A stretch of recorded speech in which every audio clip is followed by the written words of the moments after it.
Hello दोस्तों, कैसे हैं आप सब। आज की हमारी कहानी है गरीब बहू। मीनल को कुछ समझ नहीं आ रहा था कि उसे खुश होना चाहिए या दुखी। स्तब्ध सी बैठी थी वह। थोड़ी देर पहले ही उसकी मम्मी लता उसे यह खुशखबरी सुनाकर गई थी कि कोकिला देवी ने उसे अपने बड़े बेटे अजीत के लिए पसंद किया है। कोकिला देवी बनारस के एक समृद्ध परिवार की मुखिया थी, जो अपने दोनों बेटों अजीत और अमर के साथ एक बड़ी सी कोठी में रहती थी।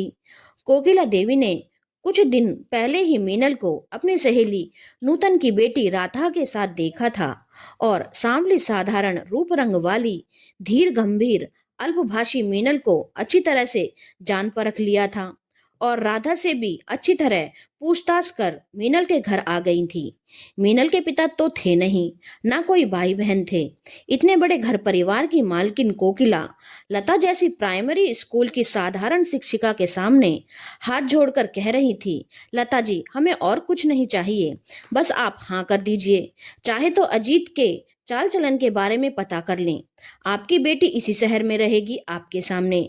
बस मुझे थोड़ा समय दीजिए, मैं मीनल से बात कर लूं।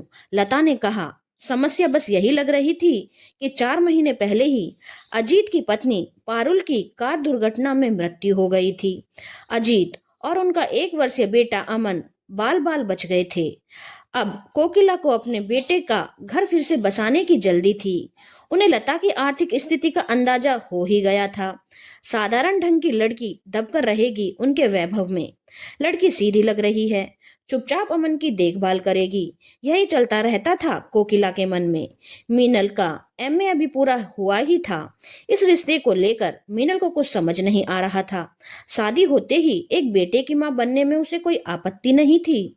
इसके पहले जितने भी रिश्ते आए थे, लड़के वालों का दबे छुपे शब्दों में दहेज मांगने का ढंग उसे चुभता रहा था।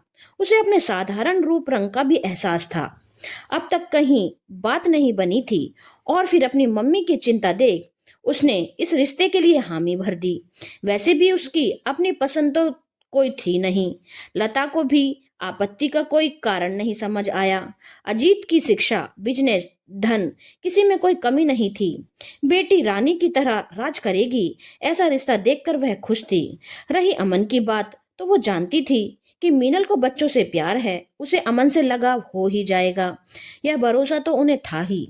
विवाह आनंद फानन में तय हो गया था। कोकिला देवी, अजीत, अमर और उसकी खूबसूरत पत्नी कोमल, अमर से छोटी गुंजन और मनु सब आकर मीनल को हीरे की अंगूठी पहना गए। लता कोकिला के बड़प्पन के आगे नतमस्तक हो रही थी। विवाह 1 महीने बाद ही होना था। सबके जाने के बाद मीनल ने कहा, माँ, मुझ जैसे साधारण शक्ल सूरत की लड़की को कैसे पसंद कर लिया इन्होंने। वे सब कितने गोरे, कितने सुंदर, और अमन को सब नौकरों के पास क्यों छोड़ आए थे, वो तो मुझे नहीं पता, लेकिन तू चिंता मत कर। यह सब तो ईश्वर की मर्जी से होता है। लेकिन माँ, मैं तो उन लोगों के सामने कुछ भी नहीं हूँ। क्यों इतना कम समझ रही है अपने आप को बेटा।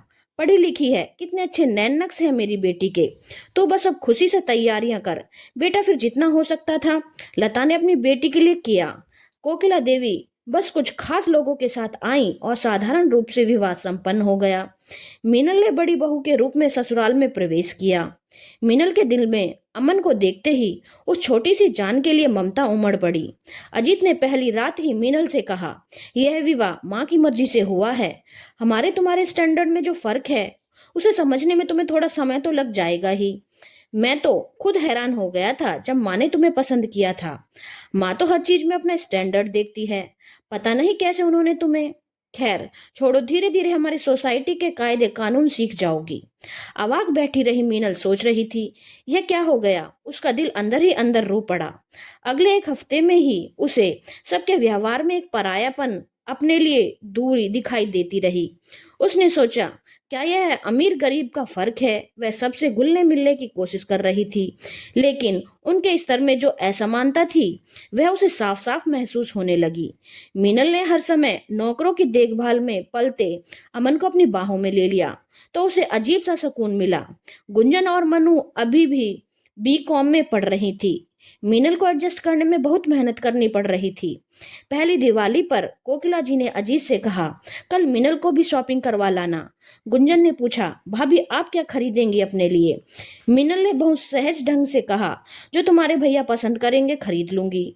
मुंहफट मनु ने कहा, भैया अभी तक गोरी चिट्टी भाभी के लिए जो भी खरीदते थे उन पर जचता था, आपके लिए तो उन्हें बहुत सोचना पड़ेगा कि क्या खरीदा जाए। अपमान से जल गया मीनल का दिल। आंखें भर आई। दुख और ज्यादा तब हुआ जब देखा वहां बैठा घर का हर व्यक्ति इस भद्दे व्यंग पर हंस दिया। मन हुआ कि कहे, क्यों लाए हो मुझे इस घर में? क्यों हाथ जोड़कर विवाह का प्रस्ताव रखा था? ले आते कोई गोरी सुंदर लड़की, लेकिन उसके संस्कारों ने उसे कुछ भी कहने से रोक रखा था। अब मीनल ज्यादा से ज्यादा समय अमन की देखरेख में बिताने लगी थी। एक दिन वह अपने कमरे में अकेली उदास बैठी थी। अजीत ने कहा, उदास क्यों बैठी रहती हो? किसी रानी जैसा जीवन है तुम्हारा, लाइफ एंजॉय करो। मीनल ने सोचा, रानियां क्या सचमुच सुख से रहती हैं? कीमती साड़ी, गहने, नौकर, राजमहल के अलावा नारी को सुखी होने के लिए और क्या चाहिए भला? पता नहीं क्यों बचपन से ही रानियों के सुख को लेकर उसके मन में बहुत सा संदेह रहता था। रानियों से क्या कभी किसी ने उसके मन की खुशी के बारे में पूछा था? अजीत ने टोका, क्या सोच रही हो? मैं माँ से मिल आऊं? मन लगता है अब वहां तुम्हारा? अब क्यों नहीं लगेगा? मैं समझी नहीं। अरे यहाँ इतना आराम है तुम्हें, तो तुम्हें यहाँ के वैभव की आदत पड़ गई होगी। इस बात का मीनल ने कोई जवाब नहीं दिया, बस पूछा, अमन को अपने साथ ले जाऊं? जवाब में उनके रूम में आती कोकिला देवी ने कहा, नहीं बहू, उस छोटे घर में परेशान हो जाएगा वह। माँ जी थोड़ी देर में तो आ ही जाऊंगी। नहीं नहीं, उसे रहने दो, तुम ड्राइवर और गाड़ी ले चली जाओ। मीनल के मन को बहुत कष्ट पहुंचा। वह हर बार यही सोचती कि क्यों इस घर के लोग उसे पसंद किया गया?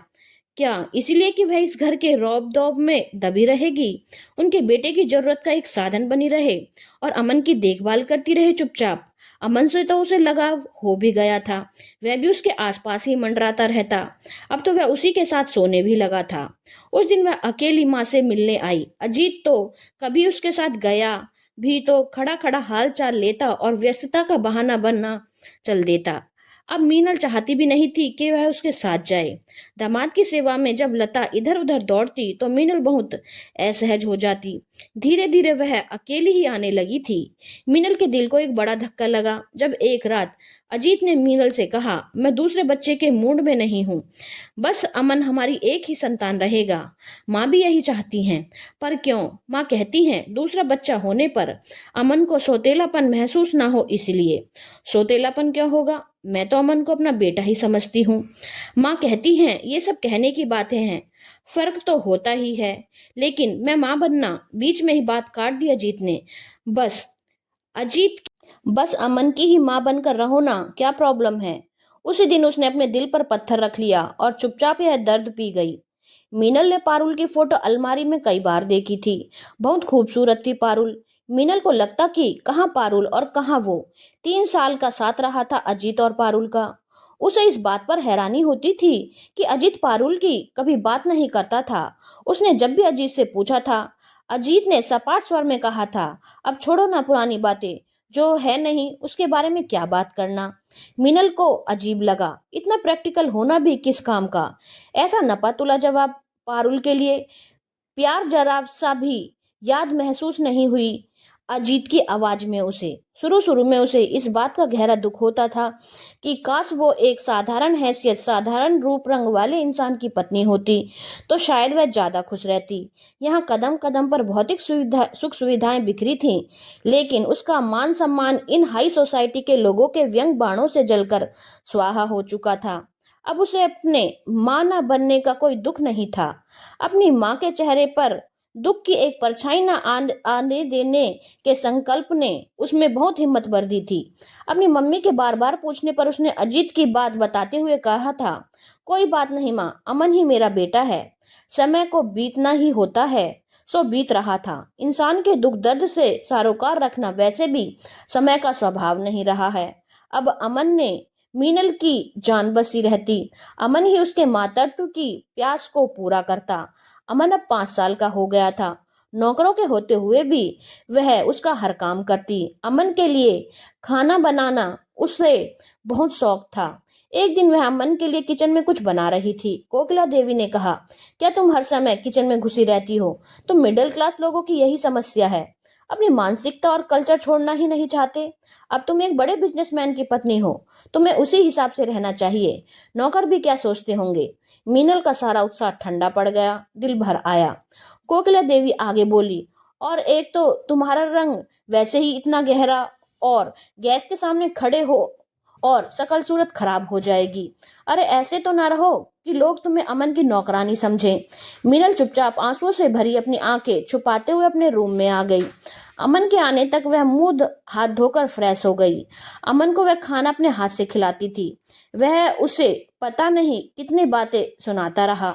फिर अमन उसके पास ही लेट गया। मीनल के मन में यही आ रहा था। उसकी माँ ने उसे पैसे से अधिक इंसानी रिश्तों की कद्र करना सिखाया था।